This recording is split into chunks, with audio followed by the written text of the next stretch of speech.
Viewers, நம்ம இப்போ என்ன பார்க்க போகிறோம்னா ஹெர்பல் ஆயிலில் என்னென்ன ஹெர்ப்ஸ்லாம் யூஸ் பண்ணுறாங்க அப்படின்னு பார்க்க போகிறோம்.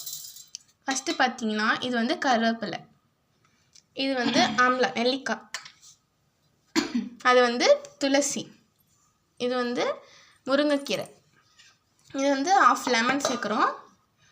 இது பார்த்திங்கன்னா ஆலோவேரா 2 பீஸ் இருக்குது. இது வந்து ஆனியன், ஸ்மால் ஆனியன், இது வந்து கார்லிக், இது வந்து இஞ்சி குட்டியாக இருக்குது பார்த்திங்களா இஞ்சி, இது பார்த்திங்கன்னா ரோஸ்மேரி, இது வந்து ட்ரை ரோஸ் பெட்டல்ஸ், இதில் பார்த்திங்கன்னா 4 இருக்குது. கருஞ்சீரகம், பட்டை, கிராம்பு, வெந்தயம். இதில் பார்த்திங்கன்னா 2 இருக்குது. இது வந்து மிளகு, இதில் வந்து கடுகு. அப்புறம் இதில் பார்த்திங்கன்னா பெட்டல் லீவ்ஸ்,